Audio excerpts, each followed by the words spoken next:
dalam geografi fisika ada dua tajuk. Pertama, sistem atmosfera 3.0. Yang kedua, 4.0 sistem hidrogen. Baik. Dalam peperiksaan nanti, bermakna kedua-dua tajuk ini akan ditanya dalam peperiksaan. Sama ada soalan suntuk maupun soalan esei. Dan kebiasaannya soalan esei biasanya akan ada satu soalan berkaitan dengan sistem atmosfera dan satu soalan berkaitan dengan sistem hidrogen. Baik. Melalui pengalaman saya dalam pengalaman saya dan pemerhatian saya dalam dua tajuk sistem atmosfera dan sistem hidrologi ini, sistem hidrologi merupakan tajuk yang mudah saja, yang mudah dipahami dan yang ramai pelajar jawab dalam peperiksaan pengat kedua, terutamanya soalan esei, dan yang ramai dapat markahnya. Daripada apa yang saya katakan tadi, bermakna bagi pelajar geografi yang semester 2, untuk memastikan anda menguasai markah yang terbaik sistem hidrologi, kena kupas dan kena faham secara tepi, bermula daripada awal sampai ke akhir. Tak silap saya, akhirnya bagaimana sistem hidrologi mempengaruhi manusia, dikaitkan manusia dengan alat ini. Baik. Dalam belajar tajuk sistem hidrologi ini, dan sebenarnya kita tak perlu pergi jauh sangat. Ada sistem kita nak belajar dalam tajuk sistem hidrologi ini. Sama ada cikgu ataupun pelajar kena faham tajuk sistem hidrologi, apa dia yang kita nak tahu. Sebab saya nyatakan di sini, sebabnya supaya kita tidak membuang masa dalam pembelajaran kita, fokus kepada apa yang dibincang dalam surat. Yang pertama, dalam sistem hidrologi tadi, you kena faham konsep terlebih dahulu, iaitu konsep dalam kitaran hidrologi. Banyak konsep yang dibincang dalam tajuk kitaran hidrologi yang kita kena faham, iaitu dalam kitaran hidrologi. Abang tak perlu tengok saya. Tak. Supaya jangan menunjukkan untuk orang biasa. Dosa untuk tengok saya. Bermakna juga ngaji itu ni. Contoh dalam kitaran hidrologi beberapa konsep. Hari ini kita sudah belajar salah satu konsepnya adalah air tanah. Tak siap saya. Yang dikaitkan dalam kitaran hidrologi yang diterjemahkan dengan gambar raga. Bermakna juga tahu terlebih dahulu konsep tersebut. Sebab pernah soalan tanya, apa yang dimaksudkan dengan sejahtera? Apa yang dimaksudkan dengan sejak perpenuhan? Dua konsep yang berbeza antara sejahtera dengan sejak perpenuhan. Dua konsep yang berbeza. Sebab itu dalam belajar ini banyak konsep yang kita kena tahu. Apa yang dimaksudkan dengan layan air permukaan? Sama atau tidak dengan perkataan air permukaan? Dua konsep yang berbeza. Larian air permukaan dengan air permukaan, dua konsep berbeza. Kalau soalan tanya air permukaan, mungkin kita akan cuba dalam menjawab soalan tersebut kerana kita tak faham konsep apa yang dimaksudkan air permukaan. Gambar cikgu yang hanya menjelaskan larian air permukaan. Ramai cikgu yang mulakan dengan larian air permukaan, tapi air permukaan mereka tak jelaskan. Dalam buku yang dijual di pasaran pun jarang mereka bincang apa yang dimasukkan dengan air permukaan. Sebab itu konsep terbang. Cara mudahnya apa yang dimasukkan dengan air permukaan merujuk segala air, bentuk air yang berada di atas permukaan. Sama ada dalam alur atau bukan dalam alur. Itu air permukaan. Yang menuju dalam alur termasuklah sungai, termasuklah tasik, termasuklah laut sendiri. Okey. Sama ada dalam alur ada. Tidak dalam alur bermakna merujuk kepada larian air permukaan, duduk atas tanah. Itu air permukaan. yang berada di atas permukaan bumi. Berbeza dengan larian air permukaan. Larian air permukaan, air hujan yang jatuh di atas permukaan bumi, dia mengalir di atas permukaan bumi tanpa alur dan tanpa arah tertentu. Tanpa alur, tanpa arah. Mengapa kita kata tanpa alur? Kalau alur, air sungai, dia berbeza. Kalau arah air sungai mengalir pada muda ke tua. Tapi larian air permukaan dan Pokok Kelantan dia jatuh atas bumi, dia pergi kok dah, tanpa arah, tanpa alur. Di mana yang cikgu jelaskan, air sungai, air hujan jatuh atas bumi, dia pergi kok dah atas bumi, tanpa arah.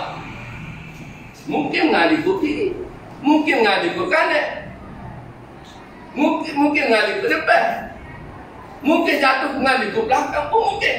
Bergantung kepada permukaan bumi tadi. Dia tidak ada arah. Tidak ada arah. Tidak ada arah dan alur. Tapi kalaulah sungai, dia ada arah dia. Daripada hulu ke hilir.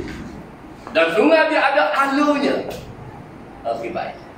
Itulah yang permukaan. Dan layar permukaan inilah apabila jatuh ke muka bumi, jangan di atas tanah, maka terbentuk dua konsep lagi kemudian. Iaitu akan menghasilkan galuh dan gali. Akan menghasilkan galuh dan gali. Jatuh atas muka bumi pada tanah, dia mengalir lama, terbentuk haluk-haluk yang kecil, yang kita kenali sebagai galuh dan gali. Okey, baik. Bermakna galuh dan gali mungkin dibincangkan cikgu awak nanti. Ini jadi masukkan konsep yang perlu ada, yang perlu kita bincangkan. Kita dan tajuk kitaran timbangan kitaran hidrologi dalam 4 paragraf. Banyak konsep yang perlu kita.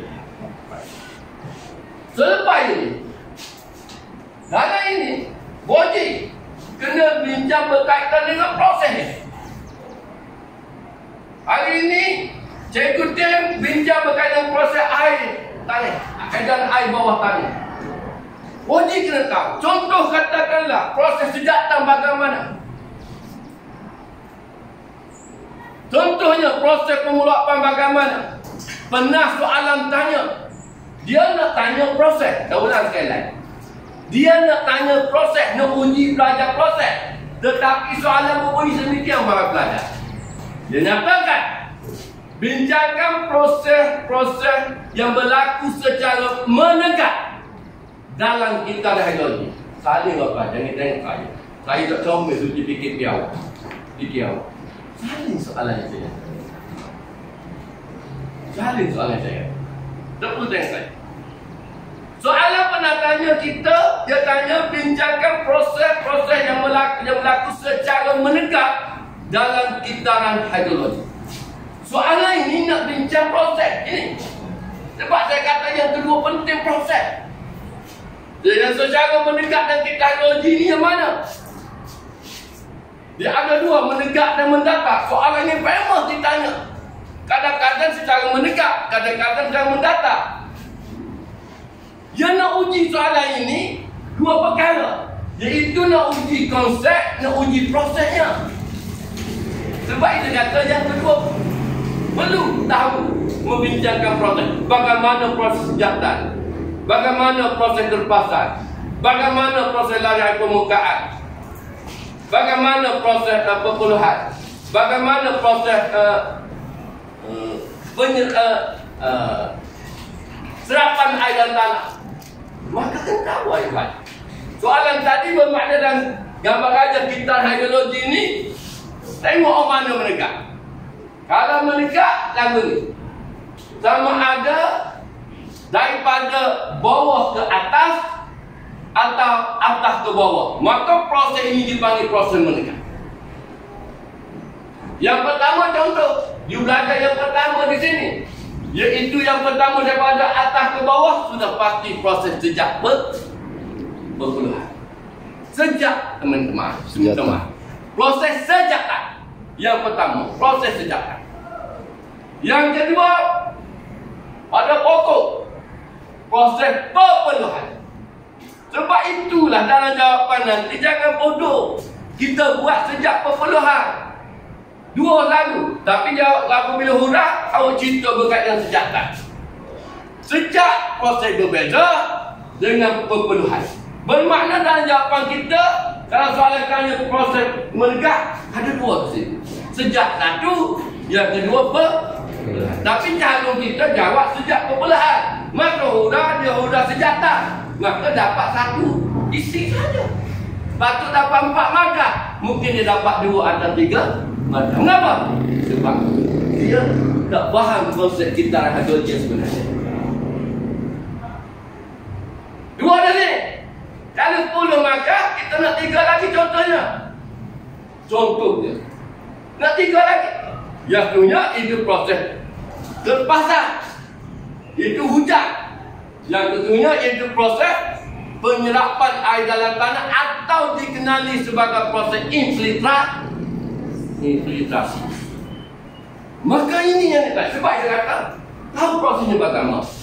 Bukan cerita nama proses. Contoh proses sejatan bagaimana? Bermula dengan cahaya matahari sejatan di proses sejatan cahaya matahari menyerap ataupun memanah. Kita memanah air yang berada, saya ulang sekali lagi, air yang berada di atas tanah dan dalam tanah. Saya ulang sekali lagi, memanas air yang berada di atas tanah merujuk kepada kolam, paya, tasik. Dalam tanah ni mana? Ni orang ngaji tadi, air di bawah tanah. Sebab itu cikgu dia kata, kalau permukaan bumi tadi ditutup dengan tak dan sini, maka proses sejatan kurang berlaku. Kenapa? Dapat halangan. Tapi kalau permukaan tanah tadi tak ditutup, maka proses sejatan berlaku dengan kadar yang tinggi air dalam tanah tadi. Okey. Pemanasan segala bentuk air berada di atas tanah dan dalam tanah air ditukar dalam bentuk cecair kepada bentuk gas. Ini kena ada. Itu proses dia. Dalam sains dibincang, dia kata melalui secara reramuk, dan saya menggunakan konsep reramuk. Okey, ditukar. Tapi yang penting air ditukar. Berapa? Dipanas oleh cahaya matahari, ditukar daripada bentuk cecair kepada bentuk gas, iaitu membentuk wap-wap air di atmosfer. Maka ini proses sedang. Apa beza dengan perpeluhan? You pergi perpeluhan. Perpeluhan proses sama. Bermula dengan matahari. Dia memanaskan air yang berada di mana? Dalam batang pokok, dalam daun pokok, dalam ranting pokok, ataupun tak guna air pun kita panggil lembapan yang berada pada batang, daun, ranting pokok, ditukar dalam bentuk lembapan air kepada bentuk gas yang dikenali sebagai wap air. Tapi kena layak wap air itu mana? Iaitu berada di atmosfer. Dan ini yang dimaksudkan proses wap air.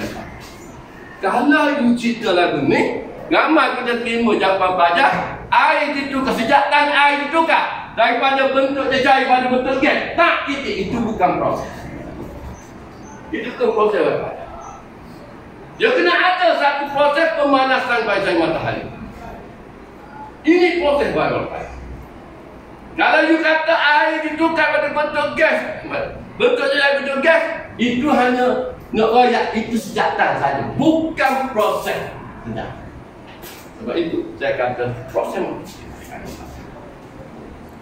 boleh, saya tak akan cerita. Baik.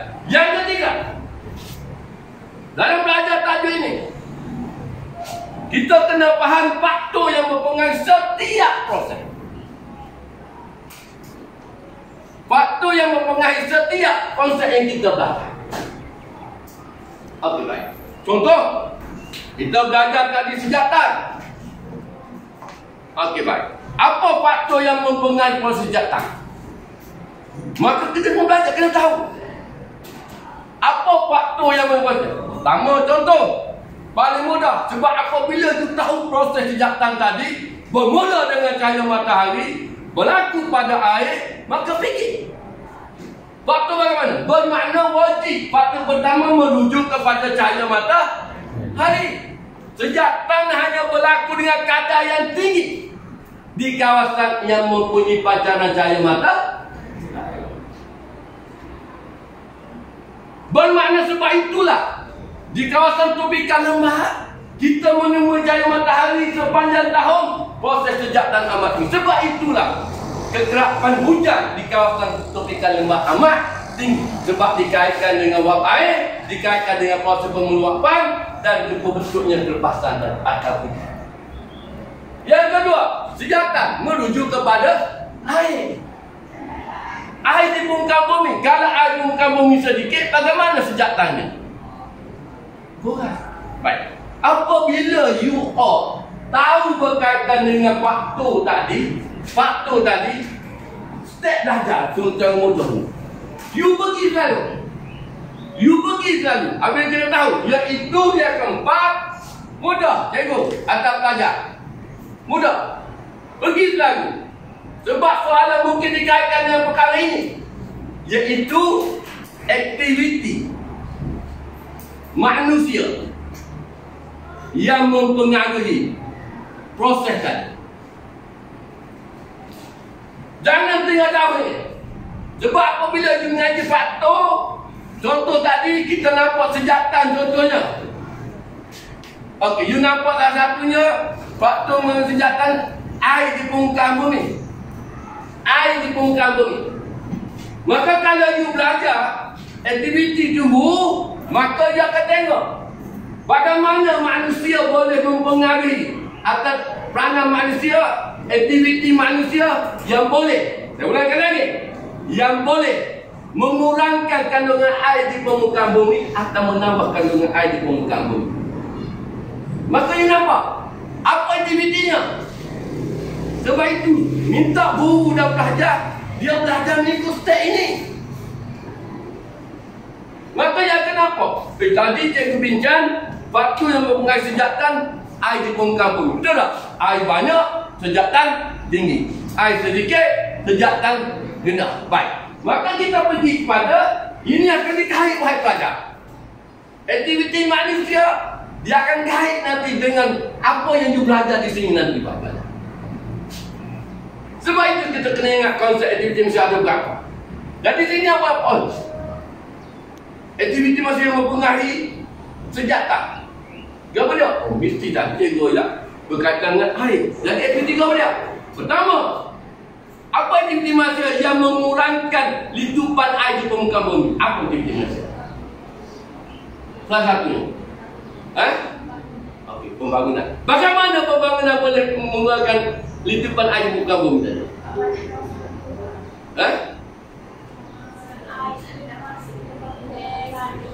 Okey. Nampak. Salah satu dia jawab aktiviti pembangunan. Okey.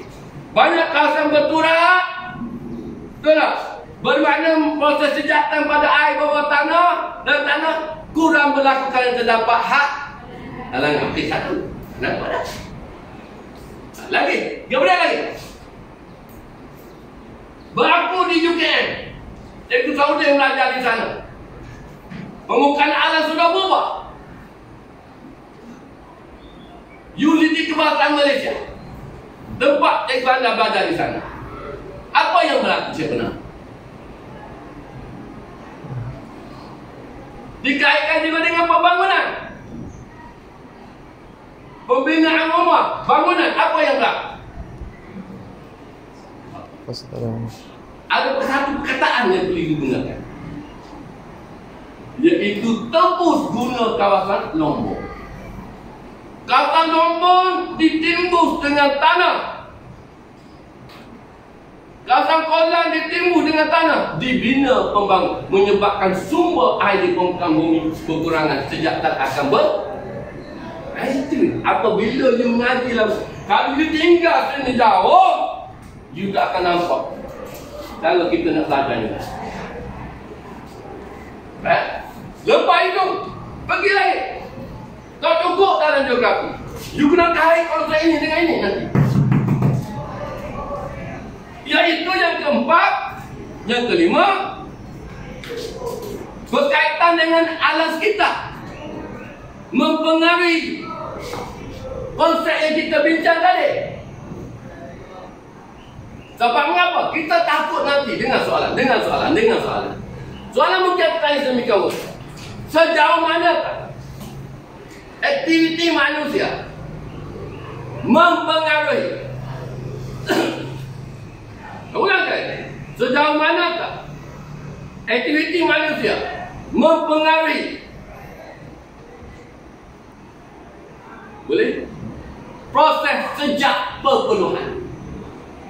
Proses sejak perpuluhan. Kalau sejak perpuluhan merujuk seoni, menuju oni. Soalan guna perkataan sejauh. Tidak. Apabila sejauh mana saya selalu dengan dakawat, saya rasa kita kena sokong pernyataan itu lebih dahulu.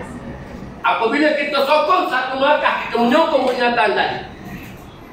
Dan kita kena beri jawapan mengikut pernyataan tadi. Bermakna kita kena bincang aktiviti manusia terlebih dahulu yang mempengaruhi proses sejahteraan. Tidak.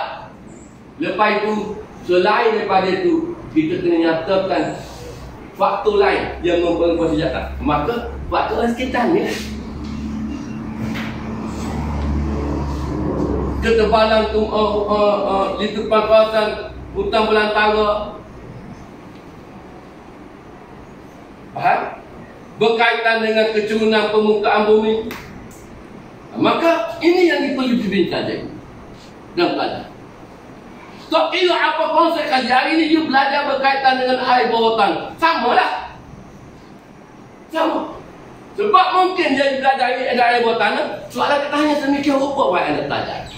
Bincangkan. Kalau saya tengok saya, bincangkan misalnya soalan itu wahai anda belajar. Bincangkan bagaimana aktiviti manusia mempengaruhi pencemaran air bawah tanah. Aktiviti manusia mempengaruhi pencemaran air bawah tanah. Dia awak belajar ini berkaitan dengan takun air bawah tanah. Apa aktiviti manusia yang menyebabkan berlaku pencemaran air bawah tanah? Contohnya dari belakang awak tu bang busuk. Okey, bori-bori, buka pahit dan pahit. Tak ada hal gelap. Nampak ada lada. Oh, lada dengan butir jambu, dengan butir lada. Buka cubit apa tu?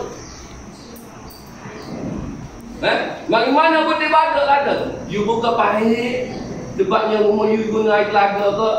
Buka pahit, buku dalam gelap, nampak ada gelap, ada butir lada. Pencemaran air bawah tanah sebab apa? Berlaku sebab apa? Ada lada, tak ada dari mana? Lada mari, mu berok cirok lah. Makan-makan colik periuk mu berok. Faham? Tahu berok cirok? Berok tu ais tu dengan campur dengan putih lada dengan putih jambu ke ni? Campur belakang. Oh, campur belakang. Buka pahit, tak ada benda tu. Mengapa itu berlaku?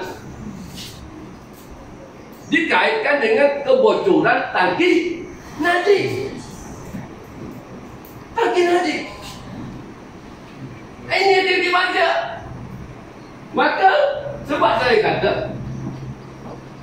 benarnya apa penting wahai anak belajar. Sebab itu kadang-kadang soalan keluar soalan mudah kita tak boleh jawab. Kenapa? Dia kait dengan keadaan semasa dan lain. Baik, yang satunya nombor berapa? 6. Kita dah baca kaitnya ni. Okey, baik. Yang keenam, iaitu barulah kita bincang berkaitan dengan langkah. Minta maaf. Berkaitan dengan kesan. Okay. Perlu dibincang berkaitan dengan kesan. Kesan ni ambil out sini. Contoh, dalam sejahteraan kurang. Bincang tanya, bincangkan ataupun jelaskan akibat proses sejak perpuluhan kurang atau berlaku dengan keadaan yang kurang. kepada kehidupan manusia atau kepada kehidupan di permukaan bumi. Cikgu dia kena cakap benda ni kesan. Sejak perpelahan Korea, kesan kepada kehidupan bumi. Bagaimana? Apa kesan? Dia nak uji balik selepas tajuk yang dikaitkan dengan timbangan air, banjir dan bermakna sejak tangkuran, apa malapetaka yang akan berlaku, wahai anak pelajar? Sejak tangkuran berbanding dengan kelepasan, apa fenomena yang berlaku? Kemarau. Jadi dia tanya, dia tanya sejak tangkuran, bermakna kalau pelajar tak cerdik, dia tengoklah. Oh, sejak tangkuran, cikgu selalu dia ajar, habis sejak tangkuran, maka fenomena berlaku kemarau. Maka dia kait dengan kesan kepada kehidupan. Kesan pada natal manusia, tumbuhan. Natal manusia, tumbuhan. Apa kesan dia pada binatang? Apa kesan dia pada manusia? Apa kesan dia pada tumbuhan? Dan apa kesan dia pada ekosistem setempat? Manusia banyaklah, tapi jangan tidak manusia saja, sebab dia kata kehidupan. Kalau dia kata kesan kepada aktiviti manusia, ada yang nak tengok ni, cikgu selalu dia datang. Soalnya saya apa? Okey, baik, akhir barulah pergi pada 7, iaitu langkah.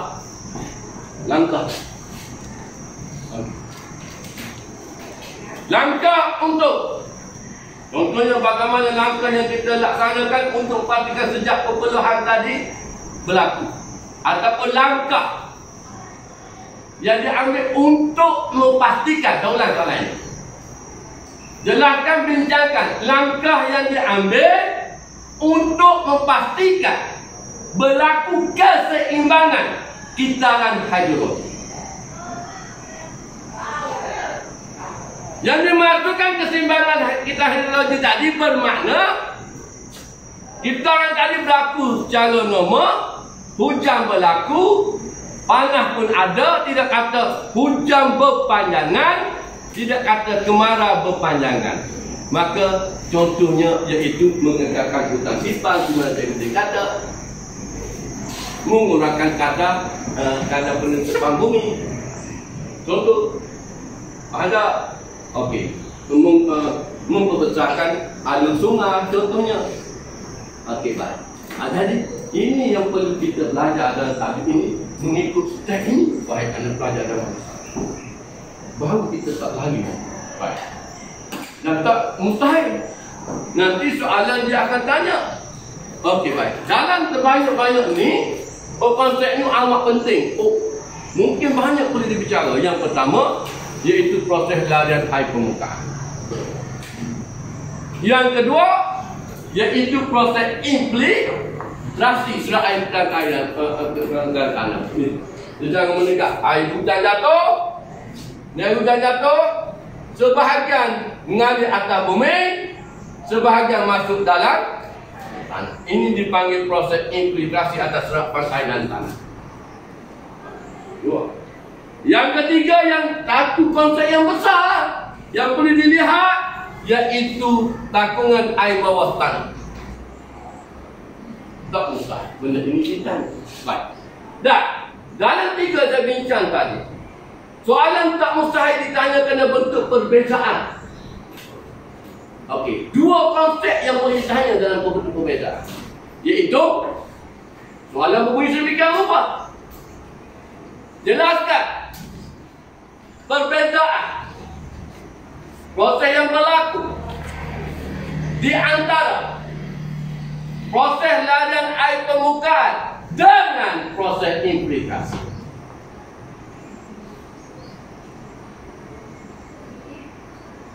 Jelaskan perbezaan proses yang berlaku di antara proses larian air permukaan dengan proses infiltrasi. Mungkin dia hanya tahu. Mengapa? Kalau soalan sedemikian rupa dijawab dalam bentuk ayat, kena ada perbezaan. Dan perbezaan yang dibeza tadi iaitu Dibeza dalam jawapan kita, dalam fakta yang sama. Cuma proses berbeza. Dalam fakta yang sama. Dalam fakta yang sama. Okey, tapi proses. Contoh yang mana? Larian air permukaan lawat perbezaan dengan infiltrasi. Saya buat lagu kotak. Fakta yang pertama iaitu kecerunan tanah. Kecerunan tanah. Larian permukaan untuk tinggi kuat, dia nak tanah curang lagu mana? Curang ataupun landak? Curang. Larian permukaan yang tinggi dia mesti berlaku di kawasan kecurangan tanah bagaimana? Topo atau setengah buku yang panggil topografi bagaimana? Curang dan landak? Okey. Mengapa curang? Okey, dia curang. Tapi kalau lah infiltrasi, dia berlaku tinggi di kawasan curang bagaimana? Itu konsep. Yang kedua, faktor tumbuhan contohnya.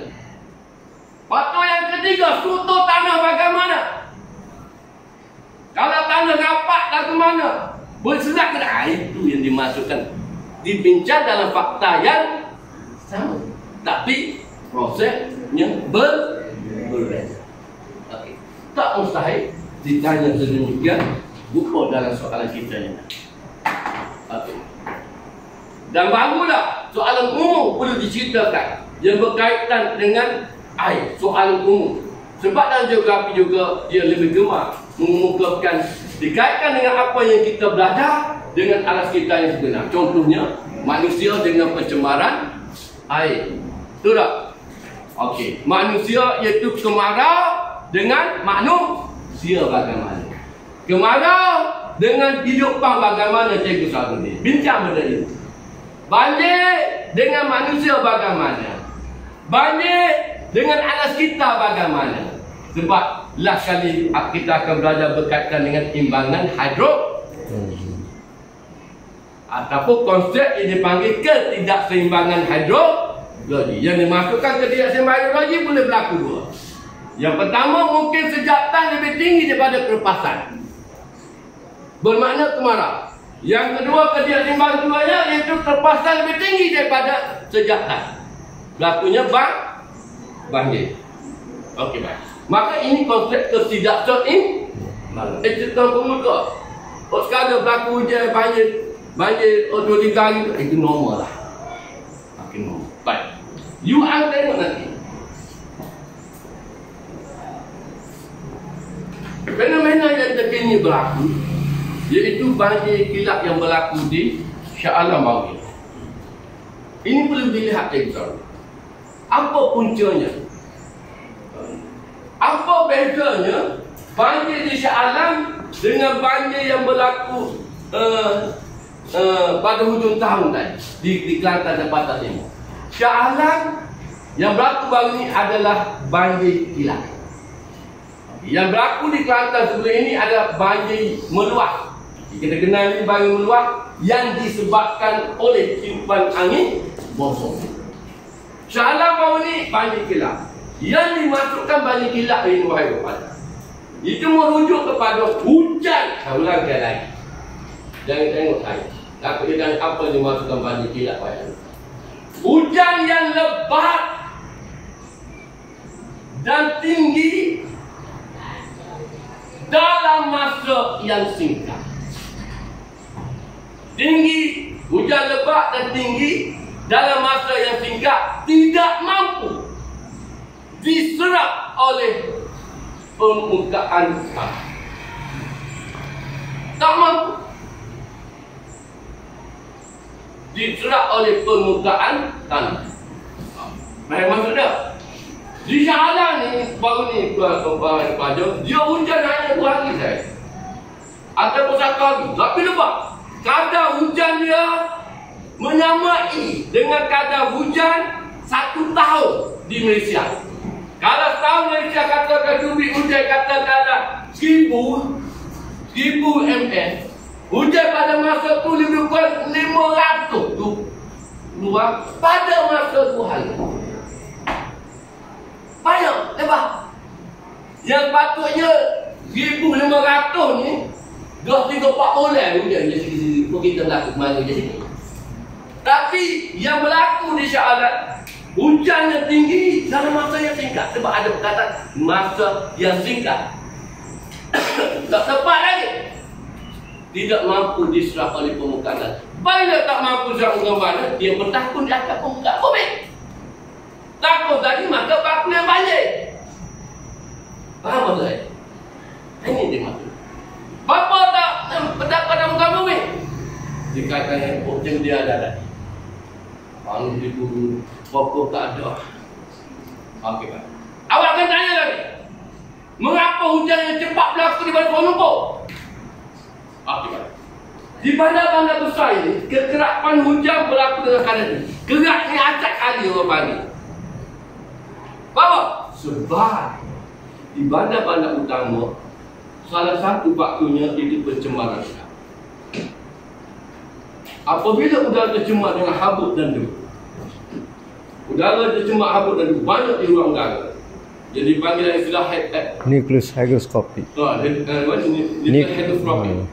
Habuk dan debu. Maka wahai anak Adam, apabila berlaku sejatan, wahai naik ke atmosfera.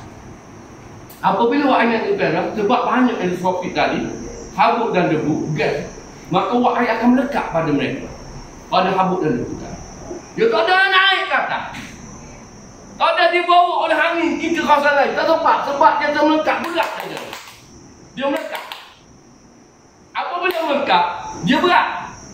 Apabila berat, dia turun sedikit ke bawah atmosfera. Apabila turun tadi, dia akan menerima suhu, perbezaan suhu daripada sejuk kepada panas. Maka wap air tadi akan cair. Cair tadi turun sebagai hujan. Sebab itu di bandar Kuala Lumpur, hujannya kerap berlaku.